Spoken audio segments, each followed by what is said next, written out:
ada 163.000 lebih guru yang telah memenuhi nilai ambang batas dan ditempatkan di satuan pendidikan berdasarkan kebutuhan dan kuota yang tersedia di daerah. Dan ini kami juga sering mendapat pertanyaan tanpa mengikuti ujian kembali, gitu ya, Bapak Ibu. Jadi, tapi harus daftar. Jadi ada beberapa pertanyaan, kenapa kami harus daftar?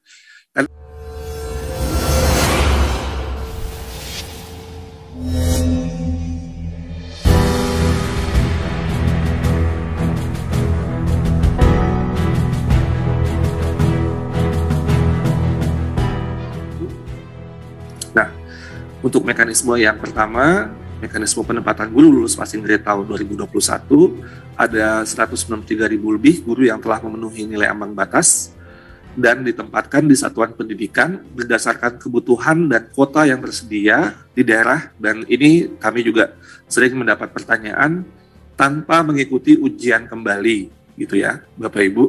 Jadi, tapi harus daftar. Jadi ada beberapa pertanyaan, kenapa kami harus daftar? Karena kita harus verifikasi juga apakah Bapak Ibu masih, pertama apakah masih berminat, terus yang kedua juga mungkin, mohon maaf, ada yang mungkin sudah meninggal dunia dan sebagainya. Jadi kita perlu memastikan bahwa proses pendaftaran ini dilakukan tapi tidak mengikuti ujian kembali. Jadi tidak ada tes untuk itu, tapi proses pendaftaran harus dilakukan. Poin yang kedua di sini adalah individu yang ditempatkan di tempat tugas masing-masing sepanjang kebutuhan tersedia. Apabila tidak terdapat kebutuhan di tempat tugasnya, maka akan ditempatkan pada satuan pendidikan yang membutuhkan. Apa artinya nih Bapak Ibu? Kita semaksimal mungkin berdasarkan tentunya formasi yang tersedia dan kebutuhan dari masing-masing satuan pendidikan atau sekolah di mana Bapak Ibu berada, kita ingin Bapak Ibu tidak keluar dari tempat tugasnya. Namun, jika tidak terdapat kebutuhan di tempat tugasnya, maka kita akan tempatkan di satuan pendidikan yang membutuhkan di pemerintah daerahnya. Jadi ini gampangnya, misalnya itu ada sekolah, saya lupa tuh ada yang jumlah gurunya saya lupa ya, mungkin guru olahraga kalau saya nggak salah itu kayak 10 orang gitu ya, kayak nggak mungkin satu sekolahnya SMP guru olahraganya sebanyak itu. Jadi artinya kebutuhannya tidak akan langsung bisa di sekolah itu, tapi kita akan lakukan analisis untuk tetap mendapatkan ditempatkan di satuan pendidikan yang membutuhkan. Bagaimana cara melakukannya? Prioritasasi adalah nomor 3.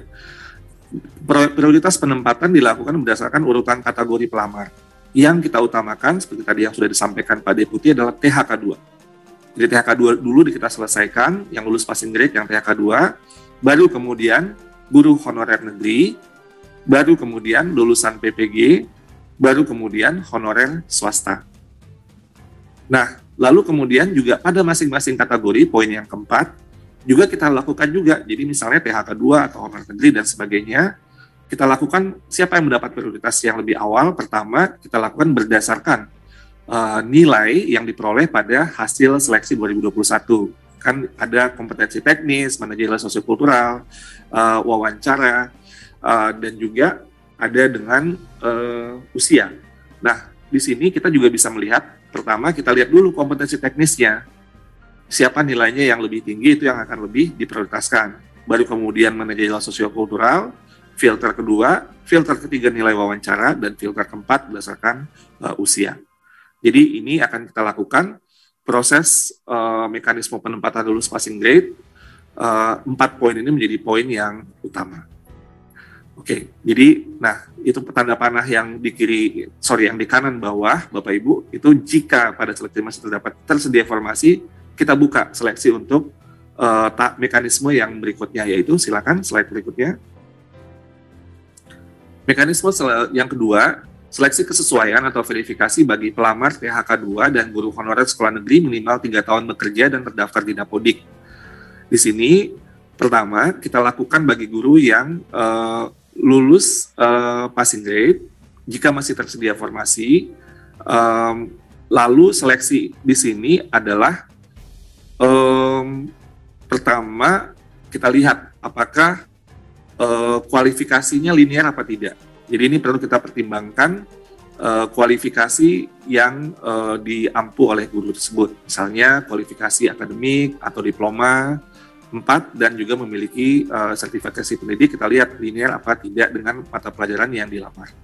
Lalu kita juga mempertimbangkan dimensi untuk kompetensi yang dimiliki oleh gurunya secara baik itu profesional, pedagogik maupun sosial kepribadian, dan juga verifikasi kinerjanya. Apakah mereka indikatornya misalkan memberikan orientasi pelayanan, komitmen, inisiatif kerja, dan kerjasama.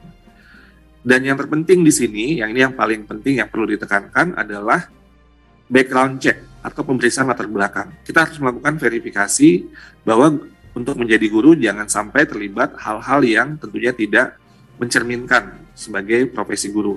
Misalnya melakukan perundungan, kekerasan seksual, penyalahgunaan narkotika dan sebagainya, dan juga intoleransi. Jadi ini akan kita lakukan mekanisme untuk verifikasi hal-hal tersebut. Dan yang terakhir adalah seleksi wawancara untuk mempertimbangkan aspek integritas dan moralitas.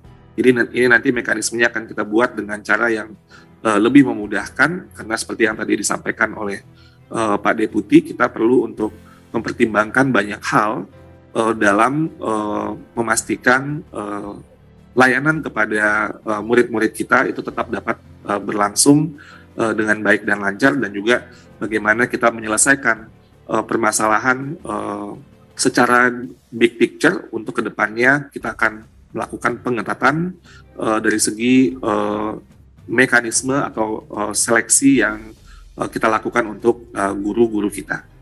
Nah, kembali lagi di sini tanda panah yang paling kanan bawah itu, jika pada seleksi ini masih tersedia formasi, kita akan buka seleksi selanjutnya, yaitu silakan. Yang ketiga adalah mekanisme seleksi tes bagi pelamar umum. Nah, seleksi ini dilaksanakan jika masih ada kuota formasi P3K guru sesuai dengan setelah seleksi kesesuaian atau verifikasi tadi yang kedua tadi kita lakukan. Seleksi ini menggunakan sistem computer assisted test atau tes yang berbasis komputer yang dilakukan dengan sistem ujian nasional berbasis komputer. Di sini sebenarnya mekanisme ini sama dengan mekanisme yang tahun lalu.